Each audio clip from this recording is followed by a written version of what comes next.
gerturatzen, jendea badirudi gainera zeruak pixkat etenaldi egingo duela goizeko erauntzi txikiaren ostean, azken egunetan ondoegi ohituak geunden negua izateko, gaur berriro ere oinak lurrean utzi dizkigu eguraldiak eta ikusiko dugu zer gertatzen den.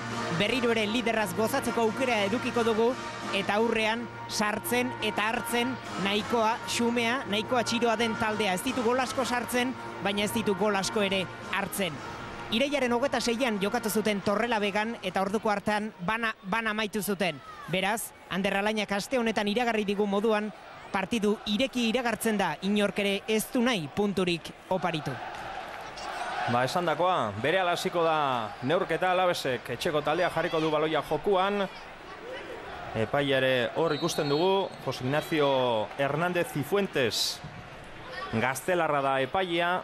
Eta hasi da norgehiagoka, lehenengo baloia goian ipini du luze jokatu du Ander Alainak. Ander Alaina ipatu duzu gaurkoan, Juanan, berriz ere atzean zentral postuan Igor Cuesta, hala ere normalean titular izaten dena aulkian utzi du, Gereñu sartu du hor atzean Alainaren ondoan.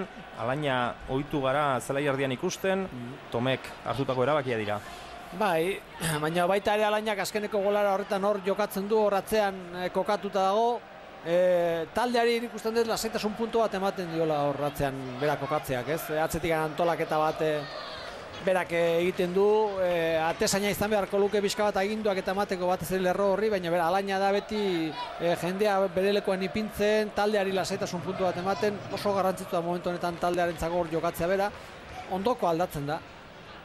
Eskuikoa ondokoa mina hartuta dago, mezkita jokatzen du, eta gero Iban Malon, mina hartuta dago. Eta gero bere eskerrekoa gaurre aldatu egiten da, eta ikusiko dugu nola moldatzen diran, ez? Iruditzen zaite, kaso honetan Alaina talde honetan oso garrantzitsua dela.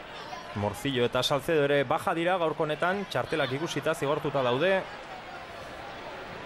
Eta aulkian, lehen aipatu ditugu, aulkiko izenak, aulkian geratu diren jokalariak, eta askotan amaikakoan edo behintzat asko jokatzen ikusi ditugunak dira. Igor Cuesta, Casares, Jito eta Indiano ditu, beraz aukerak baditu, partida nola dijoan ikusi eta gero aldaketak egiteko eta goian mina egiteko.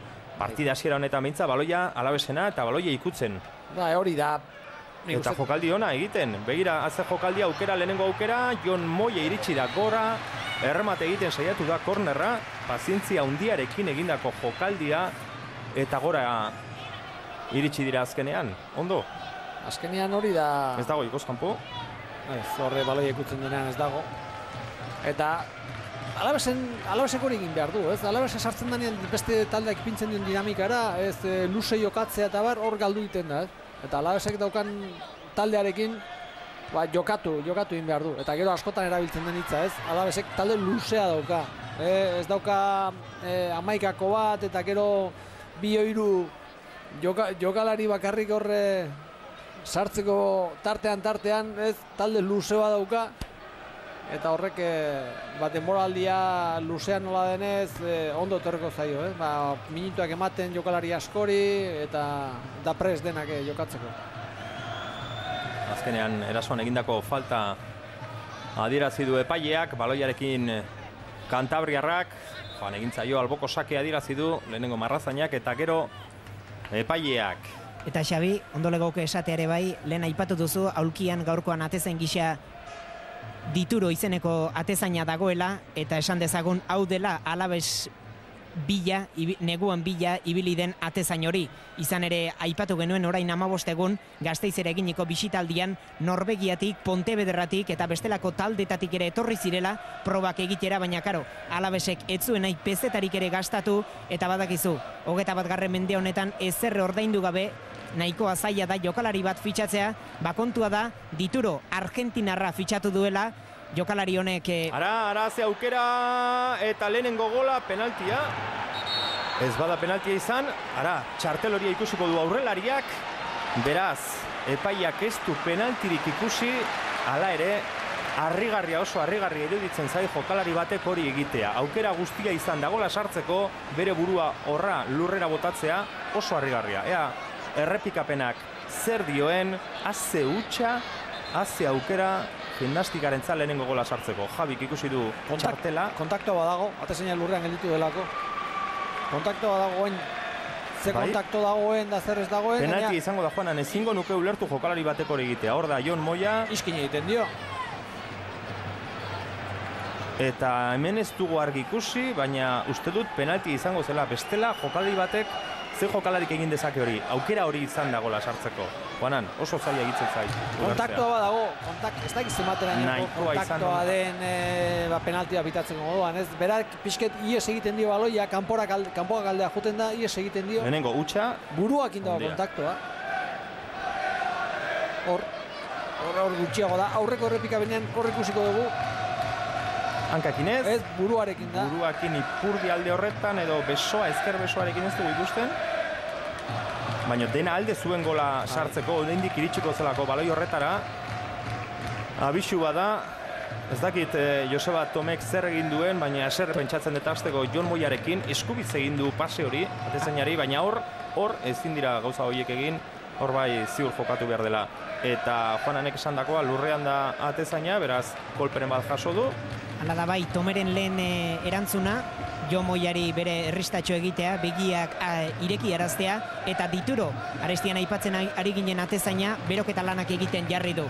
Badirudi Montero mina hartua dela, eta ikusiko dugu hortxe dabile galean, azken prestaketak egiten dituro, Alavesek fitxatu berri duen atezaina. Hortaz ari ginen, Joseba, eta begira, bitxia da, agian debuta espero baino lehenago egiteko aukera izan dezake diturok, ea zer duen Montero atezainak beste irudi bat ari gara ikusten. Eta azkenean txartel hori atera dio aurrelariari, Javiri, bere burua lurrera botatzeagatik. Ze hasiera izan duen partidak. Zutitu da atezaina. Eta ordezkoa dituro planta bintza dauka, Juanan. Bai, luzea da. Galaria handia. Ez dut bukatu, esan dezagun bukatzeko diturorekin Argentinarra dela bera, eta Peruko ligatik, Peruko lehen mailan ibiltzen zela, eta handik etorri dela Europako abenturara. Osatu da, eta gaitzerdi, azkenean atezainak berak atera du. Aukera izan duen gimnastika lehenengo gola sartzeko, ea zer egiten duen, nola erantzuten duen Alavesek. Hori jokaldi hori gertatu arte, iritsi arte, behintzat erakutsi digu, Tomeren taldeak baloia ikutu nahi duela, bere kalitatea nagusi izan dadin zelaian, eta horrela hasi dela. Orain susto honekin ez dakit zerbait aldatuko duen, baina susto ederra izan da. Sustoa sekulako izan da. Sustoa baino gehiago utza sekulako izan da. Eta utza denen aldetik, Alavesen aldetik gana lehenengo jokaldian, eta gero Torrelabeako jokalariatik, Javik, ez dakiz zematera niokan, kontaktua bada, kontatu guztia ez dira falta izaten. Iruditzen zait, ez dakiz zematera nio baita ere txartela merezi zuen ez, baina... Hori da. Ezkia laugarra minituan hori... Ez dakit. Espero ezagun horrek minez egitea Alavesi, zergatik ondo hasi da, baloia ondo mugitzen, gauzak ondo egiten. Eta olako jokaldi batek azkenean... Eta askotan, zalantza asko sortzen du, hain berriro. Javiren pasea barrutik, atezainari berriz Montero kurrundu. Eta larri, jokaldi horietan, berriz ere Alavesek egindako opari batetik irten da gimnastikaren erasoa, gimnastikaren aukera, kakutxen artean noski. Presio ona, gimnastikako zelai erdian. Presionatzera, baino benetan joan dira, Bai, eskudi galetik handik joan jokaldi bat, eskerrean dagoen jokalariak barrura egiten du, talderantziz berdi, eta asko tapatzen du. Eta jokalari biziak, zelai erditik gora jokalari biziak eta zuzenak, sakontasun asko mango dio talde jokoari. Ikusi dugu lehenengo jokaldian askotan izaten da ez, kasuali bat izaten da gol gutxi egiten duela, lehenengo aukera oso argia izan du eta zer esan bukatu da, txartel hori bat ikusi. Eta hori baita ere horrek adierazten ditu gauzak. Ia esan talde berria da guretzat, behintzat ez dugu gimnastikaren partidarik eskaini aurtengo demoraldian.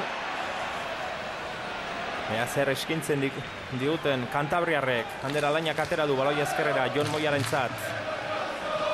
Oskar Martinezen mugimendua ikusi du honek, atzelaria Kamusek moztu, baloia berriz ere Gorrientzat. Ondo berreskuratu du Jon Moyak, Ander Alaina Kapitainak eskubira Calderonek atzean utzi du.